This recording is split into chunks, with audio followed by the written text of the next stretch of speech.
Денес сме со еден од најпозитивните ликови во Македонија, талентиран пејач и воедно креатор на смешни видеа. Многу ми е драго што е мој гостин Виктор Апостоловски.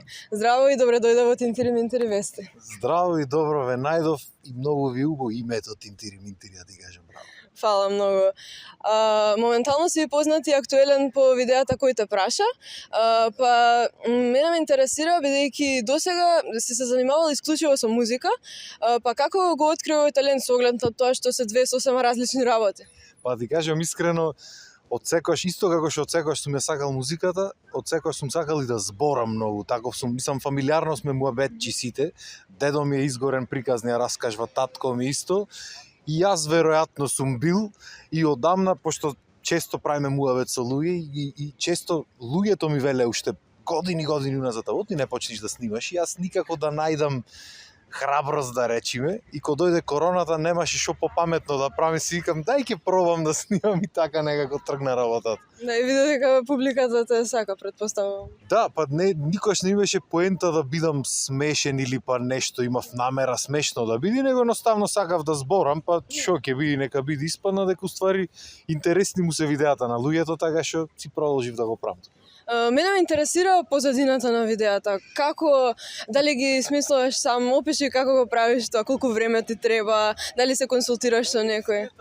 Да ти кажам искрено, многу луѓе ги интересира позадината на видеата и мене ме интересира, ама едноставно јас сум еден од тие луѓе што не ќат многу да се спремат. Знаеш, има луѓе што си пишат сценарио, па ќе го учи сценариото, ќе го вежба, па ќе излези пред камера, па ќе го збора, па ако сгреши ќе врати назад.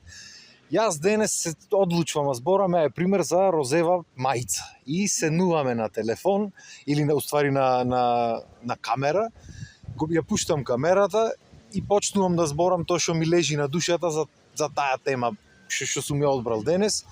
И после тоа нормално ќе исечиш нешто ќе едитираш, фала Богу, нема да го пуштам целото до оди со се паузи со се све, пошто ќе траи 2 сати. Ама тоа е процесот во глобала, сакам да зборам за нешто и пуштам камера и зборам за нештото и тоа е тоа. А ги снимаш само во студио, дека може, не знам, ти е полесно да раскажеш на некој? Не, дефинитивно сам ми е најубаво, пошто си имам дома и аудио студио и видео студио, имам и камери се, и дури кога ги снимам песни, се одвикнав да снимам во туѓи студија, кога ќе во туѓо студио ми е чудно кога ќе има луѓе внатре. Вака самиот си сум дома, ќе си направам атмосфера, светла, се што ми треба, си пуштам траката, ќе си снимам или во случајот видеата. И многу ми е полабаво, ќе си кажам што сакам, никој не те суди на моментот, никој не ти кажува приказни од страна да те збуни или демек да ти даде идеја, уствари да те тргне од тоа што сакаш да збораш, едноставно седнуваш и си збораш. Сите луѓе те знаат како Виктор, но на социјалните мрежи си подпишан професор VA. Дали има некоја посебна приказна околу тоа? Па не е дека има, едно време предавав здраво. Едно време предавав во Скопје, во неколку приватни училишта, предавав пеење, пијано, гитара и така натаму. И некако наставниче, професор и така некако ми остана. И кога правев Инстаграмот, пошто тоаш ми беше тоа актуелно, напишав професор VA во мојот случај, прв пат некој иначе VA да рече, обично VA или VA го велат. И така некако ми остана, некако е тешко и за луѓето да го напишат или да го речат, ама никако да го сменам и си остана некако приказната, може да некоја здравие потаму ќе му најдиме нешто друго да напише. Супер интересно. Голем дел од луѓето те знаат преку шоуто Македонски идол или заради песната Супермен. Нешто што ги спојува овие работи е тоа дека публиката во двете ситуации те гледаше како победник, ама заврши онеправдан. Дали мислиш дека ако победеше на шоуто или ако одеше со песната на Евровизија, кариерата ќе ти тргнеше во друг правец? Па, види, никош не може да знае човек што би се случило, кога би се случило, ама ми е многу мило што во двата случаи народот ја гледа приказната така како што е, без разлика дали победив или дали бев или на Евровизија или не бев. Супермен си остана Супермен, Виктор од Идол е уште Виктор од Идол, другите некако сите фатија некој друг пат, некоја друга патека, јас некако си продолжив по тоа што сакав да си го правам, така што мило ми е на крајот на денот што се случија работите така како што се случија, пошто ако беа поинаку можда и немаше да бидам тој што сум денес, а многу ми е мило што сум тој што сум денес. Не знам оти, ама така си се осеќам. Така и треба да ти биде.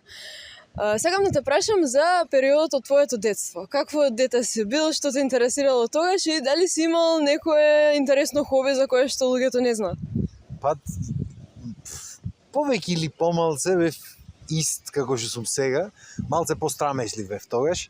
Од секогаш сум бил страмежлив и то не му е својствено на луѓето. И пошто ме гледат цело време на камера и мислат дека не се страмам од ништо, уствари многу се страмев како дете. А имав многу хобиња, бев градски провак пливање, се надпреварував и на државни првенства, кошарка исто имаме освоено државни првенства, неколку тука со клубот кај што тренирав. Музиката нормално од секогаш ми било хоби, без разлика што учев друго. Многу работи, од спортој, од глума, бев и во театарот, тука статист и така натаму. Има многу работи што ги правев, од секогаш сум имал милион активности плюс школото и денес не ми е пример јасно како стигав сегде пешки во текот на денот на 200 места, ама ете можело.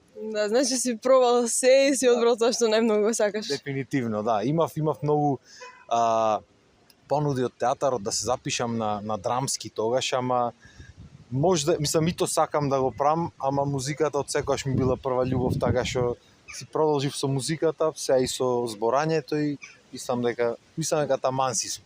Супер.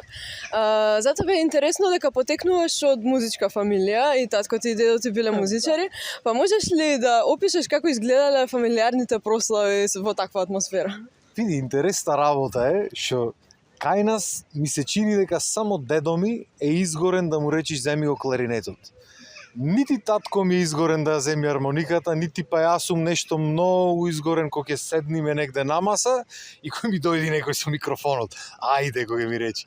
Значи, од секогаш сме биле умерени, мислам, си го сакаме тоа што го работиме, ама кога седниме нешто прославуваме, сакаме да уживаме во прославата. Или особено па кога ќе одиме на гости негде на свадба нечија или на роден ден нечи, одиме за да одиме на гости, не за некој да ни дојде со микрофонот.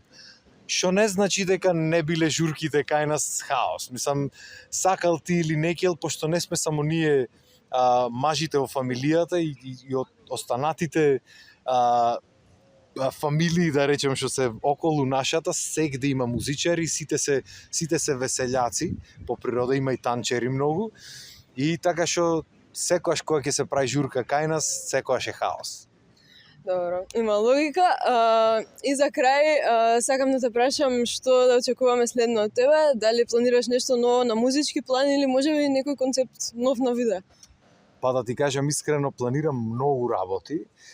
Имам неколку песни што се спремни од пред 2-3 години, никако му дојди редот. Планирав една пролетва да извадам, не стигнав, се надам дека есенова ќе стигнам. Што значи следно би било тоа песна нова со ново спотче. Видеата ќе продолжат во овој формат уште малце, имам некои нови идеи, само што уште треба да ги размислам убаво, пошто и мислам треба да ми се отвори време за да почнам со нешто ново или да прекинам со нешто од старите, така што ќе видиме што ќе биде во тој поглед, ама музика дека ќе има нова мора да има, пошто претерав со невадење музика и тие што ми ја пратат музиката често знаат да ми пишат инбокс, ајде, доста снимаш спотови песни за други, направи нешто за тебе. Така што следно дефинитивно ќе има една песна есенва, а што понатаму ќе видиме. Супер, ајде ние чекаме. Се надеваме дека ќе биде за брзо. Ти благодарам многу за одвоеното време. Мило ми беше што се запознавме, се надевам си помина убаво. И се надевам ќе се видиме во некоја друга прилика. Фала ти многу за поканата. Баш ми е мерак што направивме на дружба и што ни дојдовте. Битола малце времето не послужи денес, ама не е страшно. И се надевам дека емисијата ќе ви тера уште 200 сезони натаму. И се надевам дека пак ќе се дружиме кога има некои новитети и нови песни. Фала многу.